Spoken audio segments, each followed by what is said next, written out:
Bonjour à toutes, bonjour à tous. Je suis ravie de partager ce moment avec vous et donc je vais vous présenter le dispositif intégré handicap de Seine-et-Marne dont je suis la pilote.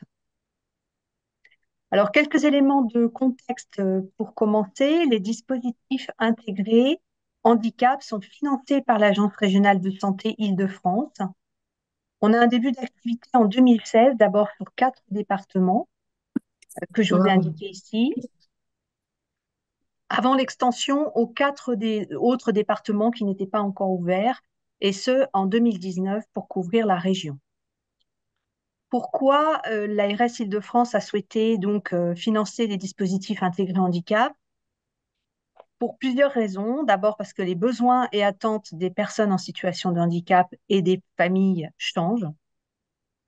Ensuite, parce que la France reçoit un certain nombre d'injonctions et de pressions à changer sa manière d'accompagner les personnes en situation de handicap, corriger son retard en matière d'inclusion, d'autodétermination, et du coup diversifier les modalités de réponse.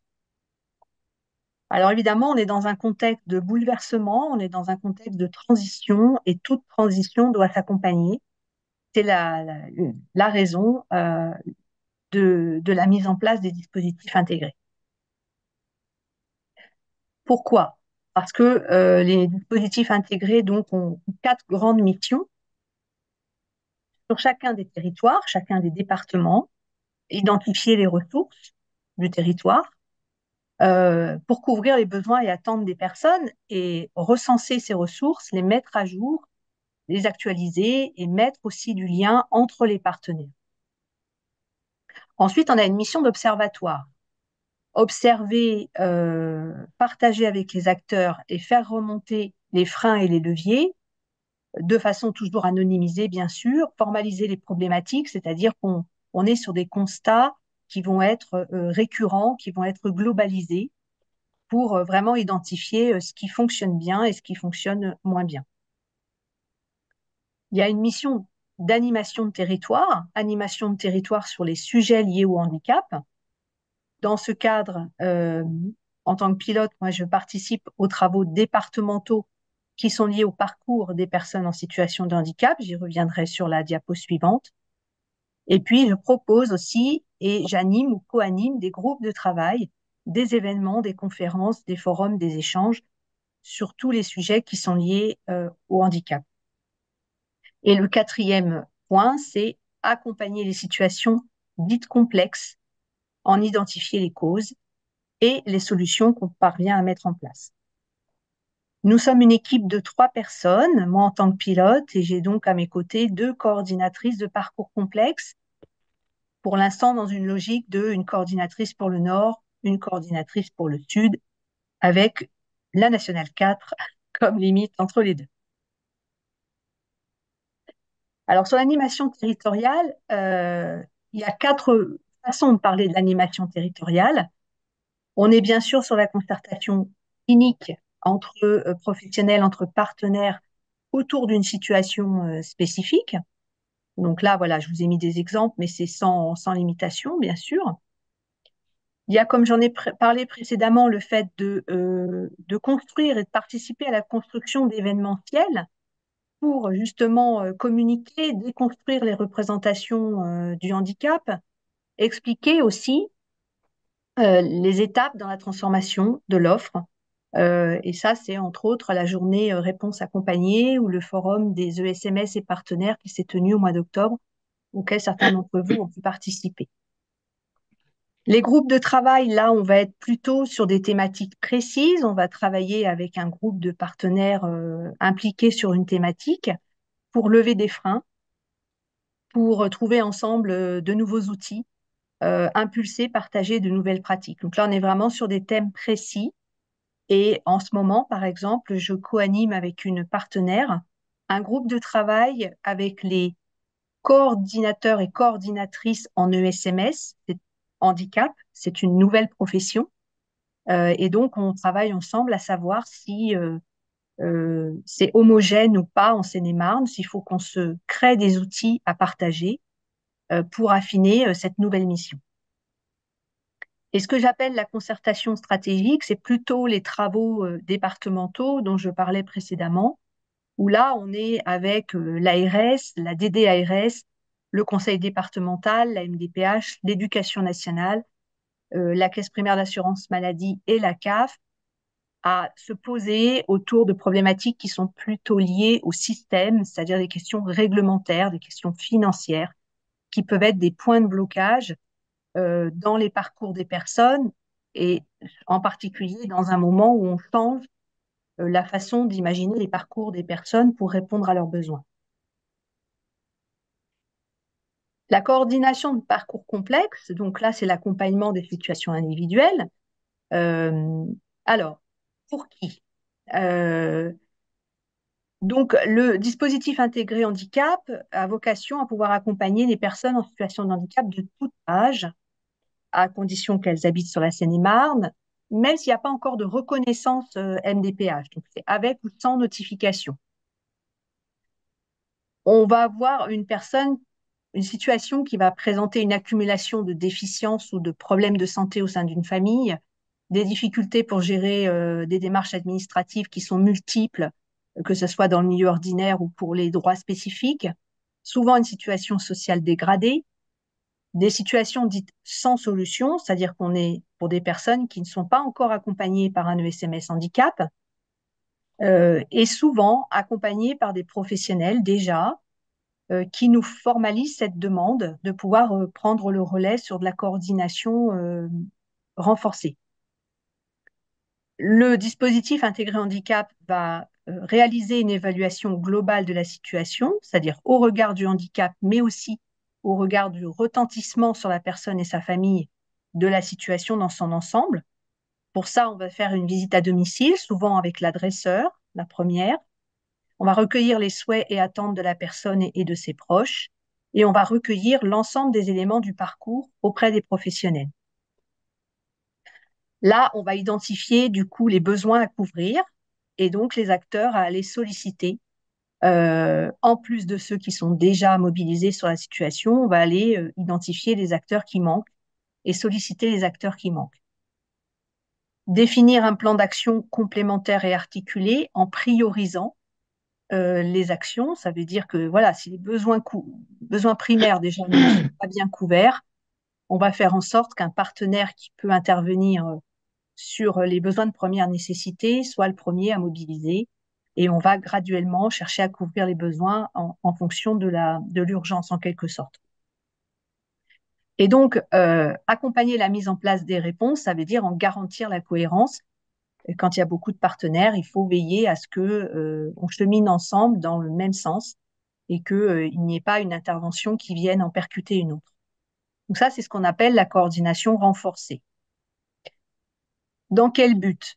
Alors, évidemment, on va accompagner les personnes dans la recherche de solutions jusqu'à ce qu'on ait une solution pérenne ou stabilisée, c'est-à-dire au moins que la coordination soit bien huilée entre les différents partenaires. Mais on va aussi observer l'écart entre les besoins et les réponses disponibles. On va observer aussi l'écart entre, on va observer comment, même nous, en tant que professionnels, parfois on a du mal à obtenir finalement la réponse. Et du coup, on va pouvoir explorer, on va pouvoir modéliser euh, les différentes modalités de réponse qui sont co-construites, qui sont élaborées par une communauté d'acteurs, donc co-construites par plusieurs acteurs dans le champ du handicap. Quand on revient sur la première slide, on s'imagine bien que la, la réponse, on va dire, unimodale à laquelle on était habitué dans notre pays, c'est-à-dire qu'une personne en situation de handicap était prise en charge dans un établissement avec une prise en charge que je dis de façon euh, un petit pas de côté, je dis all inclusive. Voilà, on n'est plus dans ce modèle-là, on est dans des modalités qui sont co-construites parce que plus inclusives et parce que les besoins sont différents et plus ciblés sur le profil de la personne. Donc, on a une file active de 80 situations par an. Et en complément de la coordination de parcours complexes, le DIH donc, fait fonction ressource auprès des partenaires pour des situations où on nous appelle, on peut nous demander un petit conseil ou peut-être d'être mis en relation avec un autre partenaire pour aider à débloquer une situation qui semble compliquée à un partenaire. Donc là, Solène vous enverra le formulaire de demande DIH et vous avez remis le lien sur le site d'Andorra si vous avez besoin.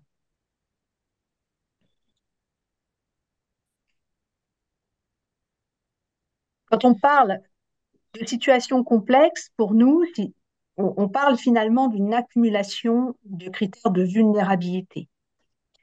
Là, j'ai repris une marguerite des besoins qui reprend finalement la grille Séraphin qui est utilisée dans le champ du handicap maintenant pour identifier les besoins d'une personne en situation de handicap et identifier en face les prestations qu'on doit mettre en place pour couvrir ces besoins. Voilà, donc ça, c'est vraiment repris sur une marguerite, la grille des besoins Séraphin. Euh, et dans les situations accompagnées par le DIH, on est sur euh, l'ensemble de ces besoins qui sont généralement altérés, ou en tout cas une grosse partie de ces besoins qui sont majoritairement altérés. Alors en face, évidemment, on a des leviers pour arriver à avancer autour de ces situations complexes. J'ai mis un réseau de partenaires mobilisables et qui nous mobilisent. On est dans du donnant-donnant. Le lien institutionnel fort ARS, CD, Éducation nationale, MDPH, qui nous permet quand même d'avoir voilà, des conversations et des informations pour aider les personnes dans leur parcours. Euh, la présentation actualisée et factuelle de la situation partenaire, ça veut dire que quand on est avec des personnes qui ont une notification parfois qui date de plusieurs années, la personne a changé, l'enfant il a grandi, la personne adulte elle a changé. Le fait de reprendre une évaluation, de retravailler des droits, ça nous permet de solliciter les partenaires du secteur spécialisé en étant tout à fait sincères sur le profil de la personne qu'ils devront accompagner. La reformulation des propositions à la personne et sa famille, c'est vrai, toutes les démarches sont compliquées. On jargonne beaucoup. Il y a des étapes dans le parcours entre le dossier et encore la lettre à faire et encore la demande à formuler. Donc, il faut pouvoir réexpliquer aux personnes et aux proches ce qu'il en est pour que la décision qu'elles vont prendre soit éclairée.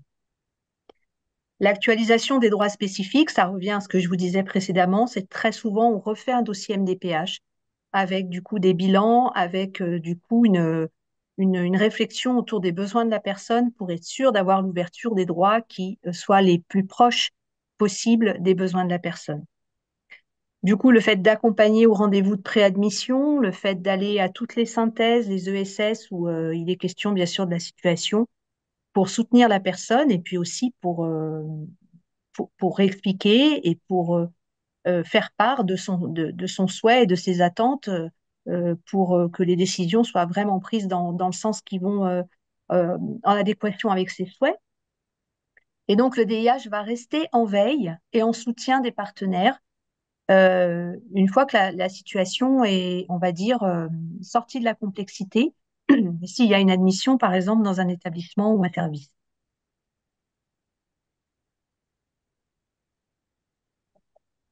Alors, je vous ai mis l'exemple d'une situation, parce que c'est souvent assez parlant, hein. Là, on est sur un petit garçon qui a 3 ans et demi et qui est dans un centre, pardon, dans un CADA avec sa maman et son petit frère de 8 mois. Ils sont arrivés en France un an auparavant. Ce sont des gens qui sont réfugiés de guerre. Le petit garçon a des comportements problèmes, il crie beaucoup, il fugue beaucoup, il échappe à la surveillance de sa mère, et ça la fatigue beaucoup, avec le bébé en plus. Et puis, il y a une gêne pour les autres résidents, et donc le CADA est en difficulté, ne sait pas trop quoi faire. C'est une maman qui a été agressée dans son pays d'origine.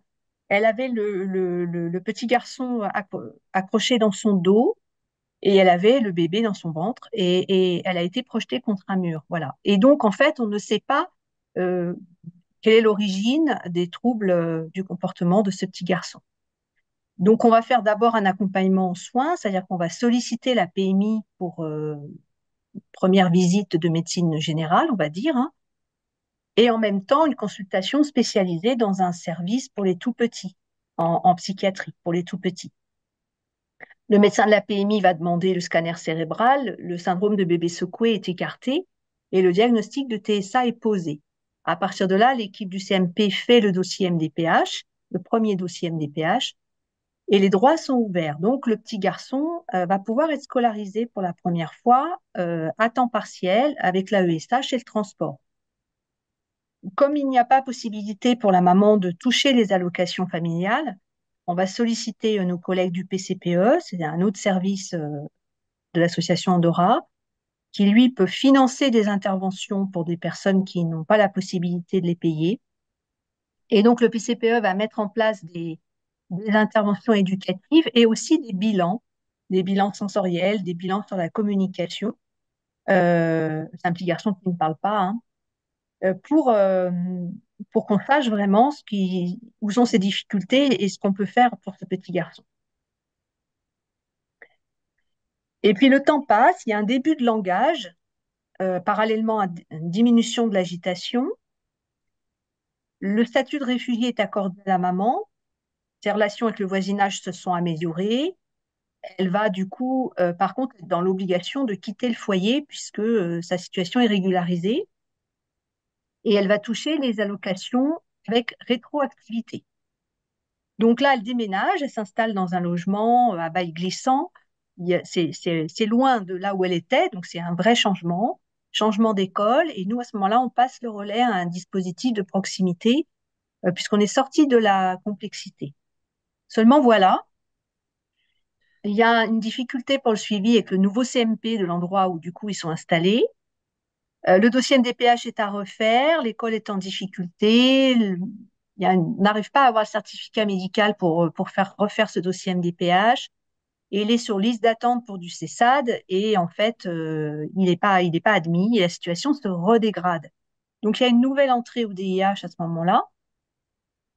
Et puis, pour une autre raison, il y a un nouveau déménagement sur encore un autre secteur du territoire, avec un changement d'école et avec un nouvel adressage SMS, du coup, auprès d'une autre structure.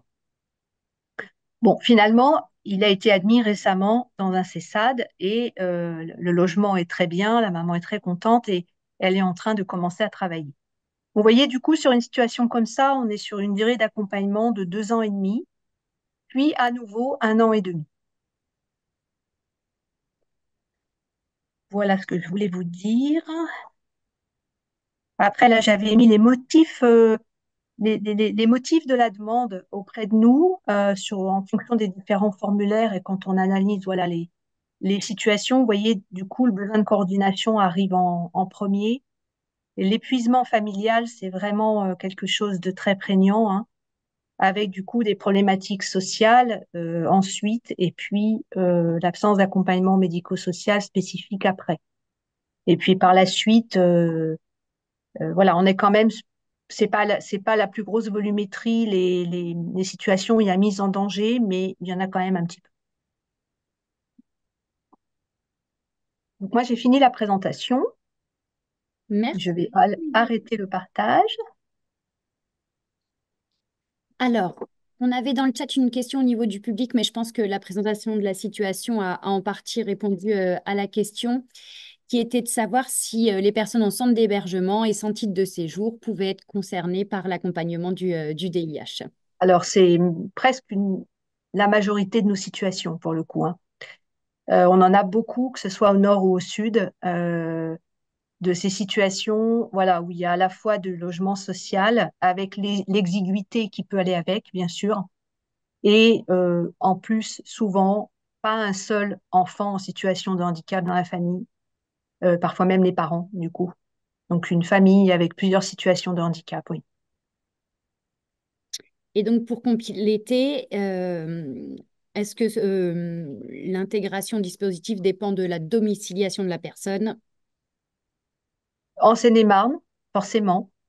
Et puis après, bah, on est toutes les trois en équipe, donc en fonction pour diminuer les temps de trajet, on a au sein de l'association des locaux à Logne et des locaux à Vaux-le-Pénil. Donc effectivement, il y a une coordinatrice de parcours qui est sur le nord, qui prend racine à Logne, et l'autre à Vaux-le-Pénil. Et donc on se répartit les situations comme ça, mais le formulaire est identique et l'adressage, ça ne change pas l'adressage. Merci. Alors Isabelle, tu nous as un petit peu montré les motifs de demande de soutien. Au niveau des âges, comme vous êtes tout âge, mais peut-être que vous avez déjà une tranche d'âge plus spécifique qui se dessine dans vos prises en charge? Oui, on a une tranche d'âge plus spécifique qu'il dessine, c'est plutôt des enfants. C'est pas pour moi forcément révélateur en soi, c'est-à-dire que ce sont essentiellement des enfants parce que je pense qu'il y a un niveau d'inquiétude supérieur quand il s'agit d'un enfant qui se trouve sans réponse, avec des troubles du comportement. Il y a une obligation à scolariser les enfants, quelle que soit la situation des parents. Et donc les enfants scolarisés, voilà, quand il n'y a pas de langage, quand il y a des troubles du comportement ou un logement insalubre, etc., il y a un partenaire quelque part qui identifie la situation. Néanmoins, nous avons des situations d'adultes, c'est plus rare, et qui sont souvent même plus isolés. Alors, ça peut être plus compliqué avec un parcours d'identification pour nous des causes de la complexité, de la rupture, de l'isolement de la personne, qui nous oblige à repartir bien loin, souvent dans l'histoire, euh, pour les ramener vers un accompagnement structuré, hein. Donc, on en a eu quand même plusieurs des adultes en situation très complexe.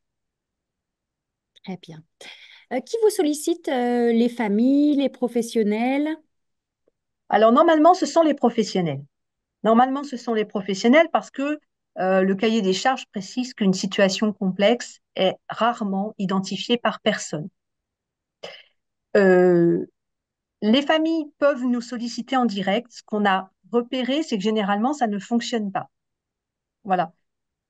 Si une situation est très complexe et que c'est la famille qui nous interpelle, très souvent, elle a même du mal à nous donner les informations, à nous dire qui est dans le parcours, à nous remettre en lien avec les partenaires. C'est compliqué. Mais enfin, nous, on ne dit pas non, hein. Mais c'est beaucoup plus compliqué. Voilà. Puisque même quand ce sont les professionnels qui nous sollicitent, on identifie des partenaires qui font partie du parcours de la personne et que les professionnels ne savaient pas forcément l'existence. Pas très français ce que j'ai dit, dont les partenaires ne Compris. connaissaient pas forcément l'existence. Et justement, par rapport aux professionnels qui vous sollicitent, est-ce qu'ils doivent obtenir la signature de la famille ou tout du moins le consentement? Oui, le consentement est dans le formulaire. On a préféré faire ça parce que ça nous permet tout de suite de revenir déjà vers l'adresseur et parfois tout n'est pas dans le formulaire. Il faut qu'on ait un petit échange au téléphone pour bien comprendre de quoi on parle. Et puis ça nous permet très vite en fait de pouvoir recueillir les éléments d'évaluation justement parce que le consentement est dans le formulaire, oui. Le consentement, concrètement, c'est donner l'information à la famille que le DIH va être sollicité. Qu'est-ce que... Oui, et autoriser le partage d'informations entre professionnels dans le cadre du secret partagé. Très bien. On est quand même dans des situations où le secret partagé, c'est important. Ça comprend le secret médical. Et là, je sais que je dis des choses qui restent très compliquées, mais on est quand même dans des parcours où il y a des intervenants médicaux et paramédicaux à un moment donné dans la vie des personnes, et on peut avoir besoin d'aller récupérer les bilans, le compte-rendu de l'hôpital spécialisé parisien, etc., pour bien comprendre si les droits ouverts correspondent tout à fait au profil de la personne. Et donc, c'est très important pour nous d'avoir ce consentement dès le début, dès l'adressage. Merci. Alors, en introduction, vous avez parlé d'inclusion et d'autodétermination. L'inclusion est-elle compatible avec ces situations complexes? C'est une très bonne question. Je vais y répondre en disant ça autrement, et j'espère que vous allez pouvoir me suivre dans mon raisonnement, euh, comme vous l'avez compris, ce sont des dispositifs qui n'existent qu'en Île-de-France et qui existent depuis 2016. Donc, on fait de l'accompagnement de situation individuelle depuis 2017, ce qui n'est pas très ancien en soi, hein. Et on est parti de situations très dégradées, euh, où on n'a pas de réponse médico-sociale sous le coude pour faire une admission dans les 8 jours. Et donc, on est parti des situations des personnes concernées et de leurs proches. Et on a tricoté des réponses au fur et à mesure, en partant de là où elles sont, c'est-à-dire de la chambre d'hôtel, c'est-à-dire du logement insalubre, c'est-à-dire de 1 heure d'école par jour. Et on va chercher des moyens, on va chercher des libéraux, on va chercher un petit peu de sous comme on peut, etc., avec les partenaires, et du soin et du CNP, etc., et pour apporter des réponses. Et faisant ça, en cheminant à partir des situations et de là où les gens en sont, on se rend compte que finalement, c'est un vecteur à la fois d'inclusion et d'autodétermination. Pourquoi? D'inclusion parce que euh, c'est possible qu'un enfant, finalement, augmente son temps de scolarité, euh, acquiert du langage, de la propreté, se plaise dans un environnement scolaire et y reste, sans aller dans un établissement spécialisé. C'est possible.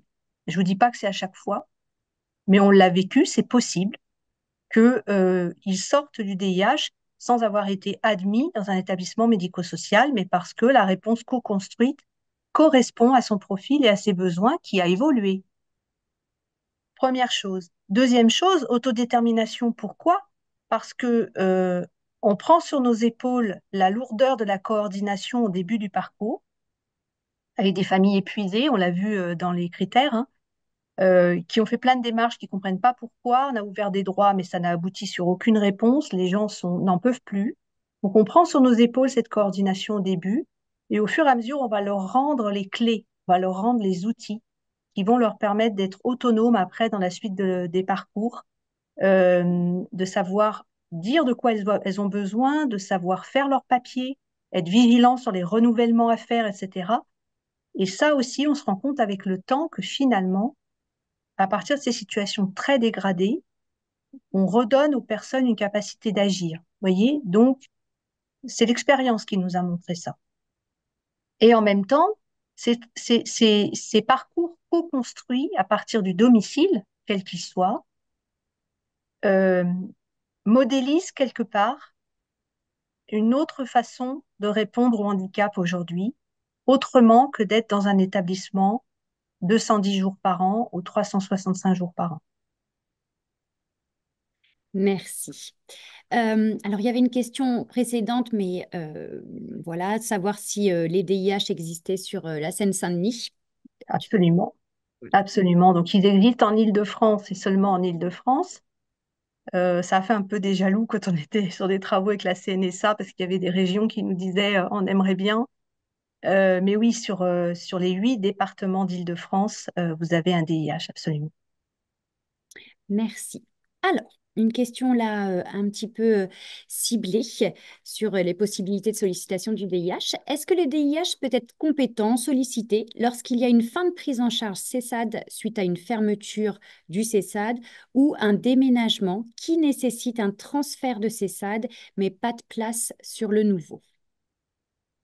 Alors oui et non, c'est-à-dire que on n'a pas le droit de prendre en coordination de parcours complexe une situation qui est accompagnée par un établissement médico-social ou un service, de Seine-et-Marne en tout cas. Et même s'il y a une fin de prise en charge, on n'a pas le droit de se substituer à ce qu'on appelle le travail de suite, le service de suite, hein. Donc ça, non. Évidemment que quand les personnes arrivent d'un autre département, et on en a, là, c'est différent. Il y a déménagement, la famille s'installe en Seine-et-Marne.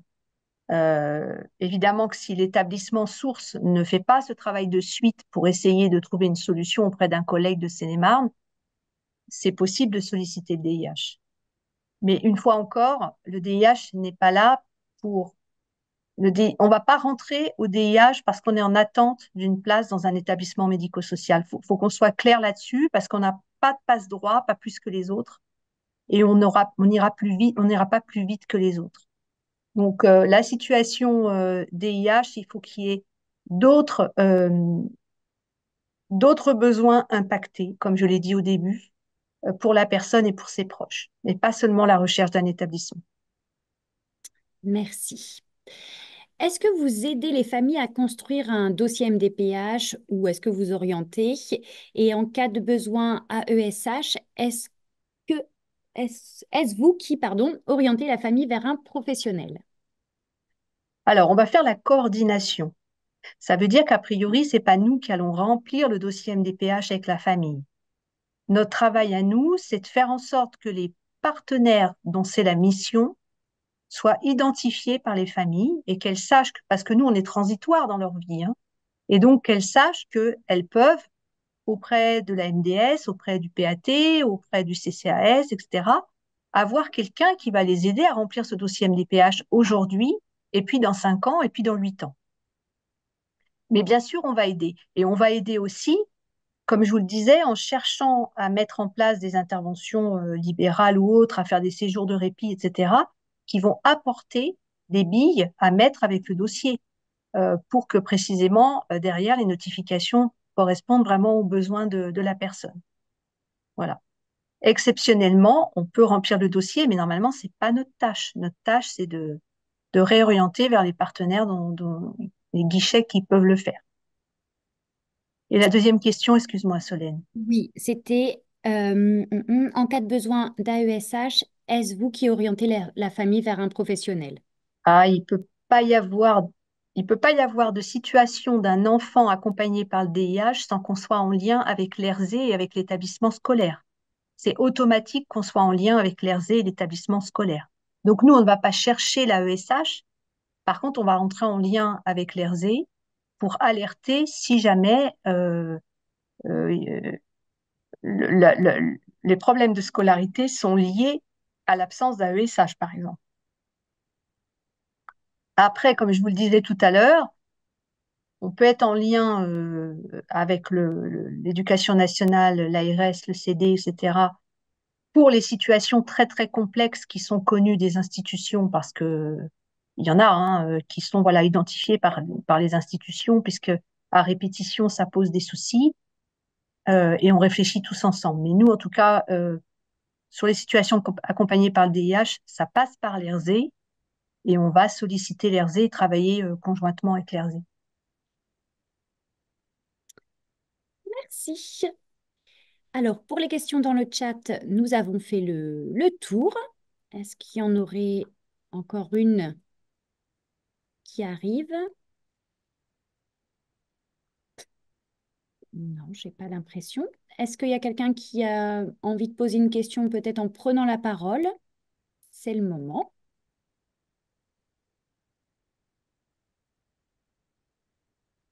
Eh bien, très bien. Eh bien, du coup, merci beaucoup pour Merci à vous. cette présentation. On vous met, du coup, je vous mets dans le chat le support de la présentation, le lien vers le questionnaire de satisfaction et le lien vers notre enquête. Je vous renverrai également le support hein, par mail avec le lien aussi pour accéder au formulaire de demande de sollicitation du DIH. Ah, prochaine date et prochain thème, j'allais y venir. Alors, prochaine date, ce sera du coup le 10 décembre et ce sera sur la présentation du DOP, donc dispositif d'orientation permanent de la MDPH. Donc 10 décembre. Les inscriptions vont être prochainement ouvertes et vous allez bientôt recevoir le mail d'invitation. Voilà. Merci Solène, merci à tous. Merci beaucoup Isabelle, merci à tous et je vous mets là de suite dans le chat les liens. À très bientôt, bonne journée.